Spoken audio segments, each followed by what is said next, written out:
the connection to the RailCats there to always keep me connected because, every day I think of the RailCats in some way, whether it's talking to an old friend, old teammate, or, thinking of what went on there, especially now as I'm planning spring training and filling the roster.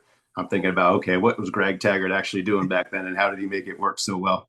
He gets it high in the air. Left field, this one's got a chance. And let's go on a cowhide. Joyride. Sound the horn. The RailCats clear the yard. Hello, RailCats fans, and welcome back to the RailCats Talk podcast. He's Chuck Polarek. I'm Kyle Svetich, and this is a good one.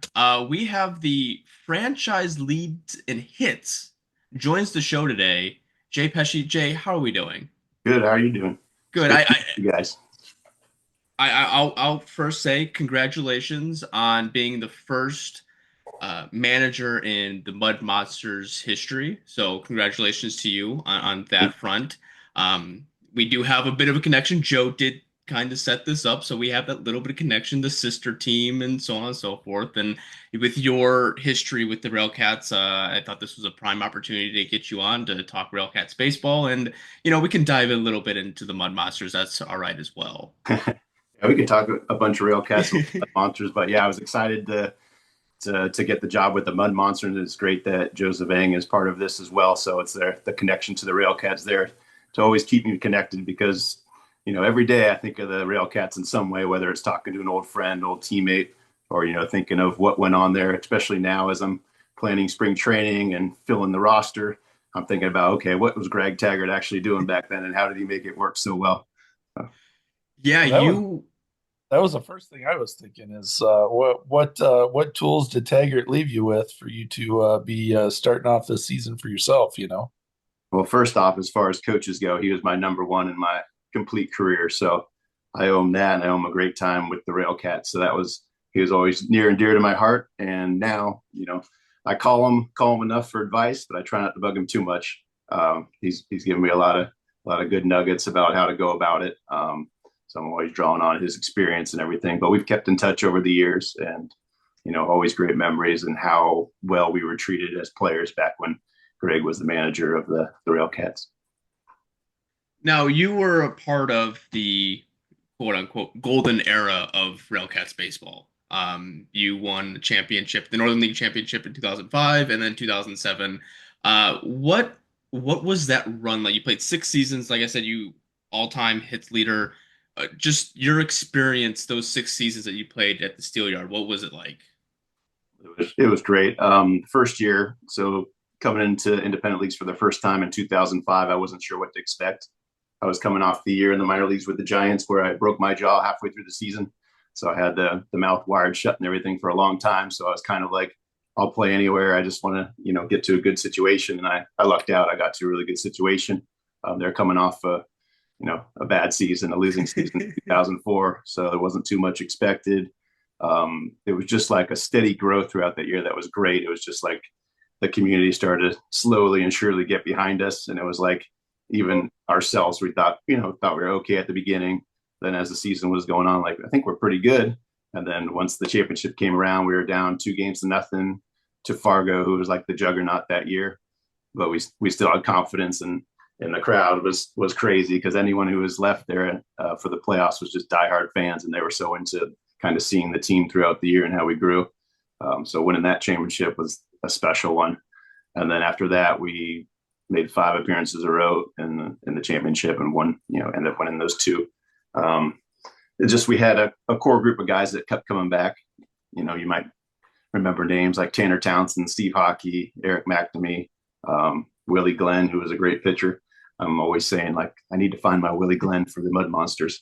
But yeah, I think it was guys, they were in a good situation. They just loved playing baseball. They just wanted to win. They didn't care about the travel. They didn't care about the low pay and everything. They just wanted to keep playing, and there's friendships and all that. So everyone kept coming back, and that's kind of rare. I think a lot of guys now probably give it a year to see if they get picked up by an affiliate, and then they're off onto their life, which is an okay thing. But it's always nice to keep sticking it out with old teammates. What was the biggest transactional or the biggest step back from coming from affiliate ball to independent baseball? Like, what was something that you really had to learn the difference between? Yeah, I was humbled right away. I kind of started out slow, so it was, coming off a year where I didn't play towards the second half. Maybe that was part of it, but right away I realized, like, okay, this is really good competition. I mean, we had a guy that was on our team for years, Phelan Lantini, where it's I always said, like, how is this guy not in the big leagues? So there's just a lot of great players in the league. League was really strong. So it really was like not really missing a beat. It was kind of like, okay, we got to battle every day, even in this league. It's not a step down. It's just a kind of step across. What was like the atmosphere like playing at the Steel Yard for you? Oh, great. I mean, still haven't had a clubhouse that's matched it. Although I think the Bud Monsters might be a clubhouse that's as large as the one in Gary. So that was always nice to have so much space. And it was like, wait a minute, I'm coming from affiliates where everything's supposed to be, state of the art, and now I got this stadium, which is outstanding. The grounds crew always did a great job. It was just a really nice stadium and situation. So yeah, same as the, just not having, not really missing a beat. Just is kind of the same. Yeah. Better. So you were what, second base, shortstop, and center field? Yeah, a lot of shortstop. Never center field. I don't know how that got in there. Oh, well, that's a baseball yeah. reference tells little lies, but Yeah, So playing surface in Gary, one of the best. yeah, definitely. I just remember, Joe Gates hitting me ground balls every day. The field perfectly watered and everything, and just, yeah, one of the best for sure. Probably the best in the league at the time. Great. It was great. Yeah, I still think to this day it's still thriving strong. So you don't have to worry about that. That's probably the playing surface you played on is probably the same exact. They keep it very well maintained. That's one of the beauties going there. Mhm. So looking at some of your stats here, what was sort of some of your approaches to the plate when you played? I was coming from the A's organization where, the money ball thing, with all the walks and stuff were valued, which was important, and that was kind of my thing, is just not swinging at bad pitches. I was never overly aggressive, and I always tried to, have a competitive at bat. So, the strikeouts were always down, the walks were always up, and slowly I'd get a little more power. Steel Yard's a tough place to put them out of there. So that was also something that was fun. Other teams that, some hitters that had great numbers, home run leaders would come into town, and then they crush a ball and it would just hang up in the wind. And then they would, they'd do the look back on the way back to the dugout. They'd be jogging back, and then they do one final look back, and we knew we had them, and they were just tortured coming to our field. And they always didn't think too much of us because our stats were, mediocre just given the field, but we had a lot of, quality hitters that gave quality at bats. So, yeah, my approach was, I played small ball. I'd bunt if I needed to. If a guy was back, I'd bunt. I always tried to work on hitting for more power, try to hit triples, and just basically just keep the ball, pass the ball forward, and keep the lineup moving. So the big guys like Christian Guerrero could hit a home run or something. It seems like that mentality was kind of Taggart's thing.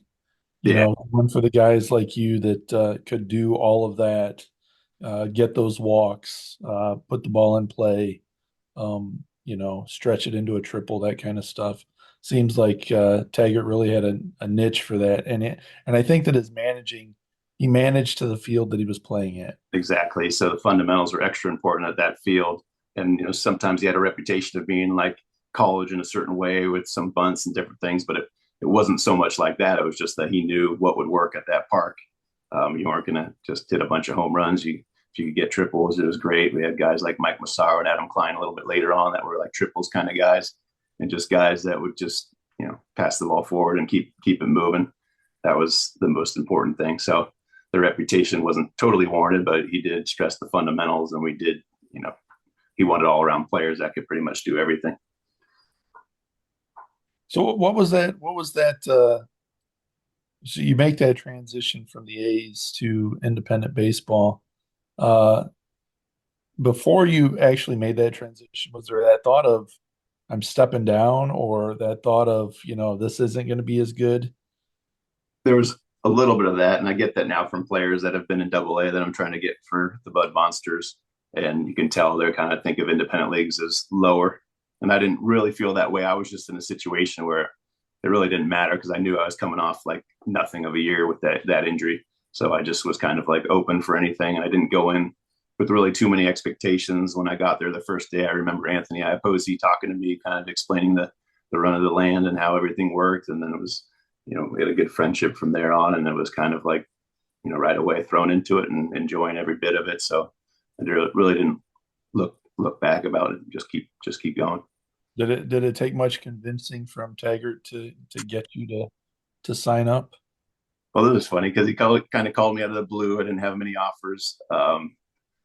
He started talking to me about different things, and then he asked about, I see you made a lot of errors. He wanted me to kind of explain myself about making a lot of errors, and I was kind of like, I was always known for being a defense guy first, and I was kind of confused, like, errors? What are you talking about? So I was like, I got to prove this guy wrong now. But right when I got there, I think he knew that I was going to be the shortstop and just be the defensive guy that he can rely on up the middle. And then he valued that highly because, he kept having me come back and, treated me well and just kind of threw it out to the veterans to, he had the 5 veterans or so that he really believed in and trusted in, which was a nice feeling to have coming from an affiliate, just to be like, okay, he trusts that I can just do my own thing and then, try to make the younger guys around you better. So that was a kind of a winning formula that I'll try to emulate in Mississippi.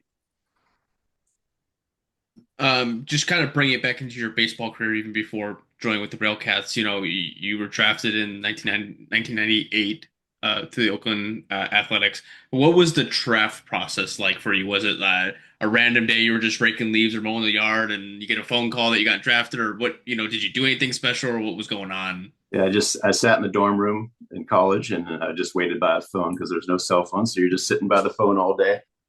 And then I remember, they had kind of like a college draft day where a lot of scouts came, and a lot of them told me like it was great how you improved.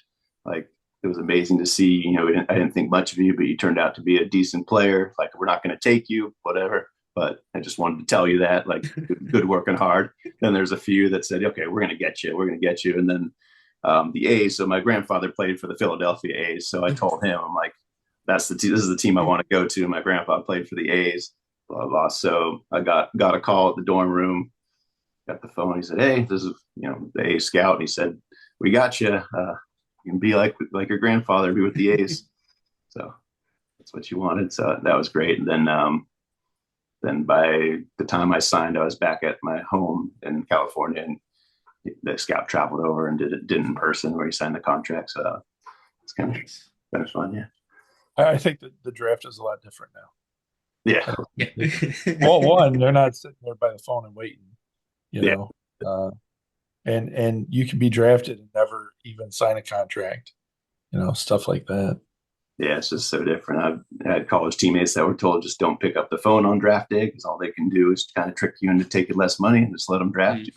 Sometimes that worked, sometimes it didn't. So yeah, it's definitely changed, especially with less rounds. There's less spots in affiliates. Kind of, you don't really have 4 years to make it work. You gotta be great on year 1 or 2, otherwise they're moving on to the next younger guy. So it's tough. It's tough to see. But the independent league is kind of the salvation where you still have a chance to come, and maybe you didn't get a chance with an affiliate, but now you finally get at bats and you get to find out what you are truly as a player finally. So that's why the independent leagues, I think, is a great thing. Yeah, I think that when I had a guy tell me that he got drafted, I think 18 out of high school, and he was out of the competition. He was the best 15-year-old, the best 16-year-old, best 17-year-old, 18-year-old, and then all of a sudden you're going up against guys that are 25, 26, 27. And he said he wished that he would have had competition that was way higher than him, so that he could try to excel that way as opposed to being the best at his age. Yeah. Did you kind of feel the same way when you step out there and here you are, a young guy going out there to play, and you're like, what the heck? These guys are so much bigger and Yeah, I was okay because coming out of a good college program at Stanford, where I was in the College World Series and things like that, like you're playing against the good competition. So that's actually what ideally I'd recommend is like go to the best program you can and get 4 years of experience there, and then you're more ready. I talked to a few fellow coaches with the Mets that were high school draft guys that end up making the major leagues. And they said, Pecci, we used to just try to look for someone like you that went to college and just do what they did because we didn't know what was going on. We were 18. So that's kind of the perspective of the 18-year-old that comes out of high school. It's tough, but then there are some phenoms that are just so gifted that they can get it done. But you might think that you're not as big and not as good as someone else, and by the time you realize that you actually are, it could be too late. So so the mental game is so important. Now they have mental skills coaches that are working all the time with the players, trying to speed that process up. But sometimes it just takes time, and you gotta let it happen. Speaking of that, so you're coach of the Mud Monsters now, and recently, I believe it was last year, I found out some of these affiliate teams are actually, or these uh, uh, independent teams are getting mental skills coaches that are working with their team and getting them to understand the transition or just working on all those other things that are outside of baseball or inside baseball, right? Kind of mentally making them the best that they can be. How important is that, do you think, even in the ranks of affiliate baseball? Yeah, I think it's really important. It just speeds the growth of the player as a person, which they need to deal with all kinds of stuff, the media, the failure, just baseball's tough. So you're gonna, even if you have a great season, you're gonna go through a month long where you're terrible, and you got to realize that that's okay. That happens to Mike Trout. It happens to everybody. But yeah, the mental skills is important. In affiliates, they usually have a mental skills coach that has a psychology degree, and then they also rely on the coaches to kind of use their experience to help out with their mental approach to the game and things like that. So I think when it's integrated well with the coaches that have played, then I think that it's definitely beneficial. And then it's like, when is some of that too much, or when is thinking about your swing too much? There's also the time where it's like, okay, it's time to compete, and it's time to, but the persistence is so important in baseball that you have to have a mindset that, like, it's okay to get knocked down and just keep getting back up. Speaking of that, everyone goes through slumps in baseball. What were some of the things? Were you a super? I can't think of the word. There we go. There we go. Got tongue tied. I've been at work all day talking too many people. Did you do anything to change anything up, or did you just kind of stay consistent through your entire career? It was just kind of slight adjustments in the cage, but if you're taking batting practice, it's always helpful to go the other way. Sometimes you just have to sacrifice the game and just be like, I don't care what happens. I've been out in front of everything. I'm just going to try to hit 4 hard ground balls to shortstop today. Or, oppo, if I'm left-handed, hard ground balls to shortstop. And then what happens is you do that, you try for that, and you get a base hit. And you're like, okay, well, now I'm kind of back on track. Or you put a bunt down that gets you going. But sometimes you're in a spiral, and you just know it's going to take a little bit. And, you want to fight the tendency to just, I'm going to jump on the first pitch and kind of cheat to get a base hit just so I get a base hit. You can't be chasing hits. You got to kind of stick with your approach. But for me, the older you get, the more experience, you kind of figure out what cues you need, and you just tell yourself 1 or 2 things kind of over and over all game, instead of just having everyone give their advice about what you need to do. So that was the best way to. And then when you're on the hot streak, you just try to ride it out somehow. It's almost like the feeling of just don't breathe and keep doing the same thing on repeat. Don't think about anything else. And then sometimes a certain stance lasts for a while. And then you try it the next year and it doesn't work at all. And now you're scrambling to figure it out. But that's part of it too, is just constant adjustments. So after you left the RailCats, you did play in the North American League, but I'm more interested in your overseas play. And then you also got to manage. You played 1 year with the Italian Baseball League, and then you were player coach in Germany. What was your experience like? Well, I guess maybe, was there a major difference between stateside baseball and overseas baseball? I know it's a simple game, but sometimes things can be portrayed differently. Yeah, I think the biggest adjustment was those leagues were like 2 or 3 games a week. In Italy at the time was 3 games, so you're playing Friday and then 2 on Saturday. So now you're kind of almost like you're pinch hitting the first game, because you've had 3 or 4 days of practice, but you haven't seen live pitching. So it's different. The pitchers, although pretty strong in that league, even if they're not as good, they're still, they're blowing balls by you that normally you'd see more of all week, and you kind of stay in a rhythm. But there's different, Italy was great. The experience of life there was fantastic. We had double headers, and instead of, waiting 30 minutes between games, it was a 3-hour break in between games, and they'd feed you pasta and cubes of Parmesan cheese. So you'd eat that, and you'd be like, oh wow, we got to play one more game. How am I going to get through that? And then, but competition was pretty good. There's a lot of Venezuelan players that become Italian citizens, a lot of Dominican players that kind of pump some life into that league. So it was great. And then the manager that I was with in Italy is the one that was headed to Germany the next year. So he brought me over.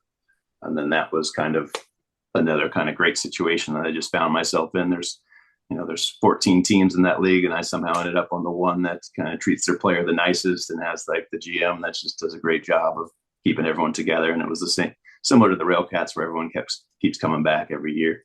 I actually went to the German team's Italian spring training. They go to Italy every year. They drive over the Alps and practice there where it's warmer. So I went and helped out this year, which was fun, just to see some of the guys that I played with for so long. Wow. Yeah, that's insane. I couldn't imagine. It's a nice life. Yeah. A nice start to life, right? I mean, because you're generally young when you're doing these things and getting it all. I honestly think that we kind of have it backwards in the U.S. where we always say we're going to travel when we retire, and a lot of people are too old or too elderly to be able to do that. Mm-hmm. So your hopes of being able to do those things aren't realistic. Whereas like you, younger, get to go travel, get to experience those things. I think that's the right way to do it. Yeah, I think although I still had like a glimmer of hope that somehow someone would notice me and I'd get back to the major leagues or something like that, I knew that I was getting a great experience out of using baseball to travel the world stuff. So that ended up great. It's like, if I'm not going to be in the major leagues, at least I'm going to have as much fun as anyone playing the game. So it's kind of the attitude I kept, and it's a good way to approach life, I thought. So you start coaching. Did you think at the beginning that it would be something that you would be interested in, or was it something that just as you were playing and you're like, you know what, I'm kind of aging out of this. I still want to play baseball, or still want to be involved. I guess this is halfway through my career, about 10 years in, I got a call from the A's to be a hitting coach, and I considered it, but I knew that I still wanted to keep playing. I mean, looking back, that probably would have been a great move career-wise, as far as like, moving up the ranks slowly but surely from a younger age. But I still don't regret it at all, because I was like, I needed to keep playing. I wanted to keep playing, so I kind of did what I dreamed of doing, and just kept doing it. And then, so the coaching was always in the back of my mind. When I left the A's, that one of the guys there said, "Oh, if you ever get into coaching or you're ever done playing, give me a call."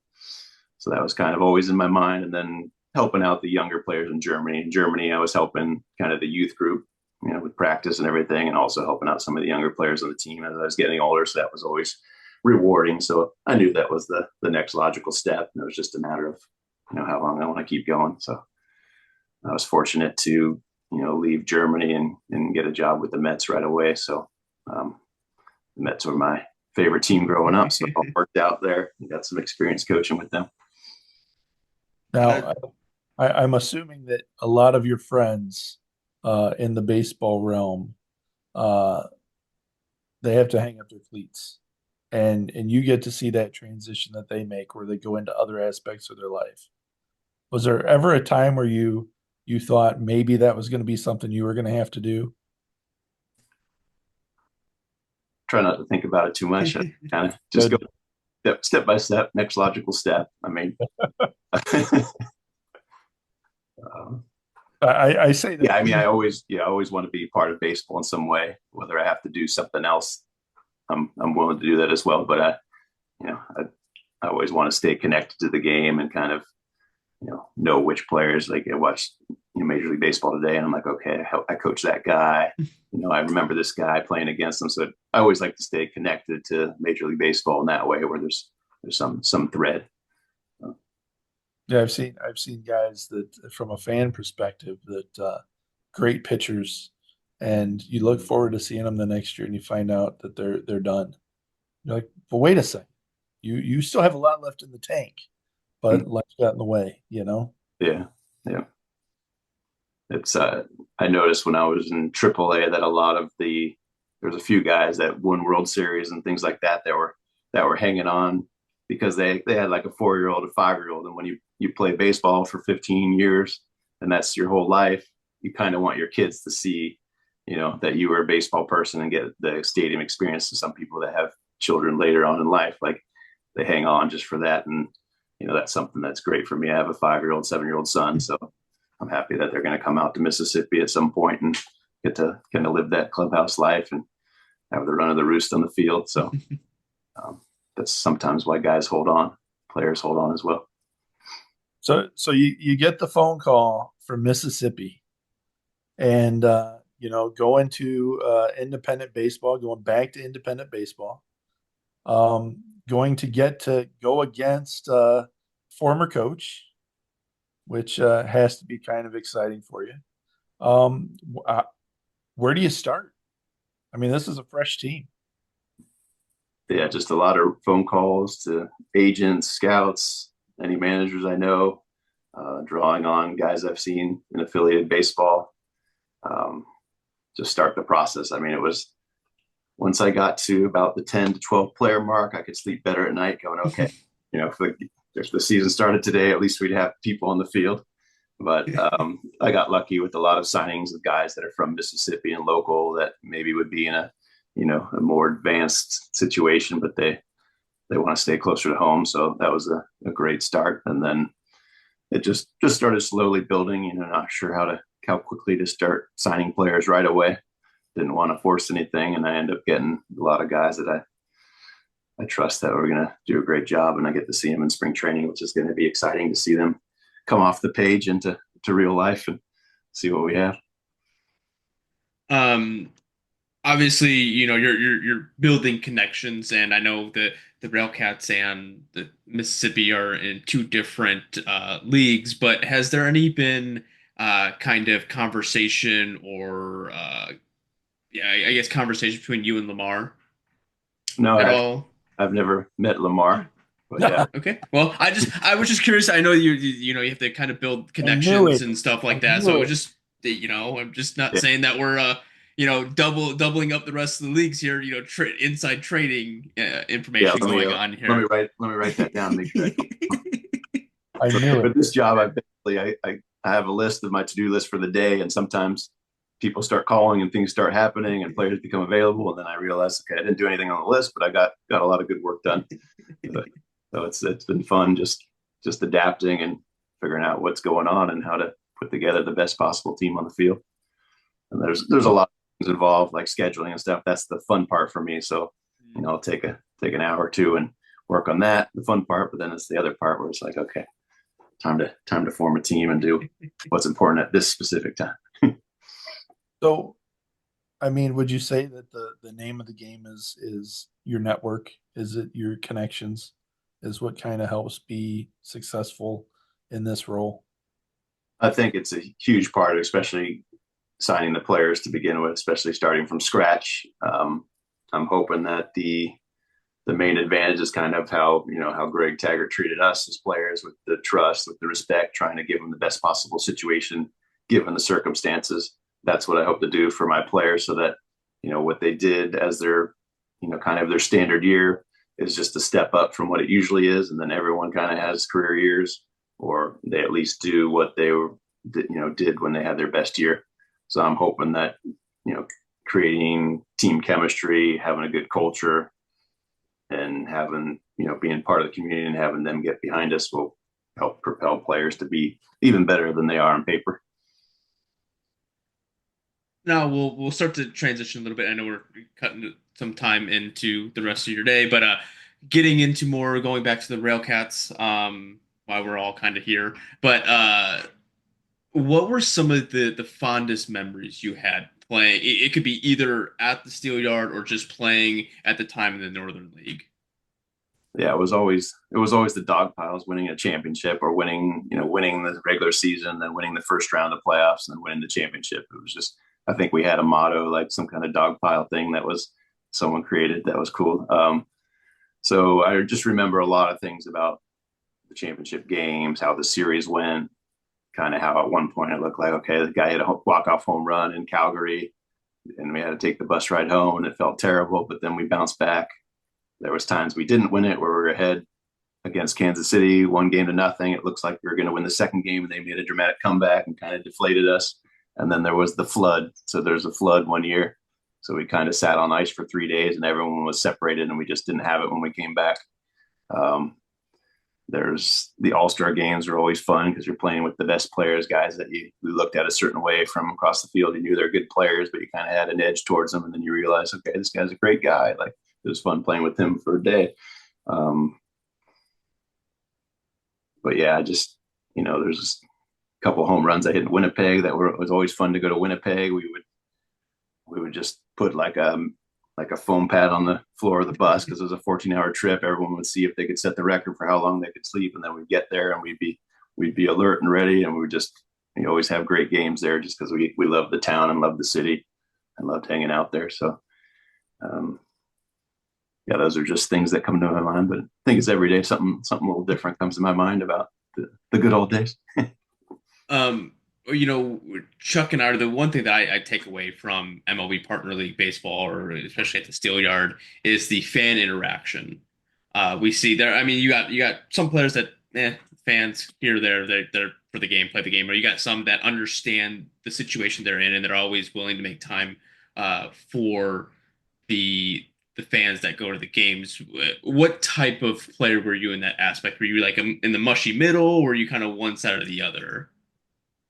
Yeah, I was always trying to give the fans time and talk to everybody and stuff, but there's a seriousness about me where it's like, okay, now's the time to focus. So I kind of would have rules like once, the game was about to start, then it was time. But I was, always loved the fans. You have to kind of respect the fans that think highly of what you do because you think highly of what you do. So when you have these fans that are really into it, instead of seeing them as this crazy super fan, like, hey, they have it figured out. They know what's cool and what's right. What's fun. So the RailCats come out with these nice little coins here. How's that make you feel to have your picture, your mug on one of these little coins? There's only so many that they hand. I think there's 10 of them, and you're one of the 10. How's that feel? 1 of 10. It feels good. How much are those running on eBay? I don't know. Yeah. I got this from Roger. He was unloading some of his goods, and he sent it on his way with a pile of stuff over here. And I was going over a few of the older episodes last night to see what this show was all about, and I saw Roger on there. It was great to see him. Yes, that was a Chuck find for sure. That was definitely a him. got lucky. Got lucky. So, Yeah, what is your guys' association? When did you become RailCats fans? How long you been in it? What made you start the podcast? So I started kind of covering in what is it, 2022 would be when I started, and I went to school for media stuff, and COVID kind of got in the way, and I started working a real boy job, and I kind of missed out on doing the sports aspect of it, and I was tired of trying to get, you have so many podcasts about any MLB team, hockey, whatever, you got all that. So I'm like, no one really does anything with the RailCats. So they're local. Let me see what I can get going and seeing. So I kind of started as a bit of a analyst, but then really became more into the fan experience, going there and realizing this is more of a family atmosphere than it is a bunch of fans. And then, I finally get family passes, and then Chuck comes along and he wants to join the show. And so that's how I kind of brought him in a year or two later of doing it. He kind of forced himself into it, but nonetheless, but yeah, the water level was here, and I saved him. Yeah, that's what he's doing. Yes. Above water. I went to my first. I got the family pass. This would be, I think, year 3, year 4, and couldn't believe how awesome it was. I had gone to 1, 2, 3 games a year or whatever, but I started sitting on the the first base side, next to the visitors' dugout, and rooted against the RailCats every game. The thumbs And, down guy. I was allowed. Put it this way: you could have the whole stadium packed at an away game, and everybody will still hear me, and the people with me. So, but my thought was, hey, they have enough fans here, so the away team needs to have some fans.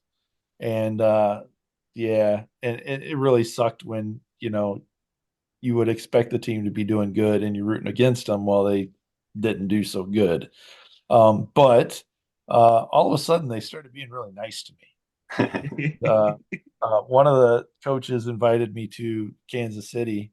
And so I was like, all right, so we were playing the RailCats there.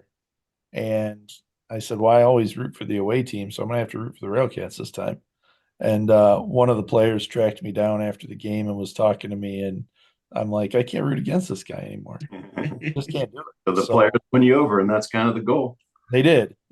And next thing you know, towards the end of the season, I wind up being a host family and getting 2 players that were staying with us. And yeah, now it's baseball life. And they didn't take out the trash, and now you're rooting for the other team again. No, can't. I can't. No, too far deep into that one before we can, is there when you talk about the fan experience, I remember now the fireworks nights. Like if you got player of the game, you go up the elevator and you come out, and there's still fans loitering around from the fireworks, and they're all excited. So it's always a nice family atmosphere there. And then you get your interview with Andy Viano or Tom Nichols or somebody like that. And it was always kind of fun to walk through the fans and see them being excited, and then also being happy that they had a fun time at the game. So, it's unbelievable that I honestly think that, I mean, if you go to an MLB game, those players, they can only do so much, right? And the cost to go there and to do anything, I mean, I don't know that you can necessarily have an outrageously huge impact on a bunch of, make a huge impact, a bunch of people. You go to an independent league, you can make a huge impact.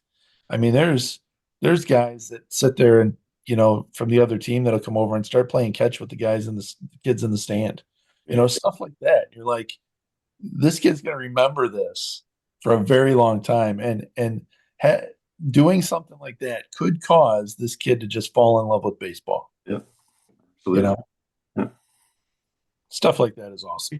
Yeah, it's always fun to see, and you do see a lot more of it in an independent league, which is great.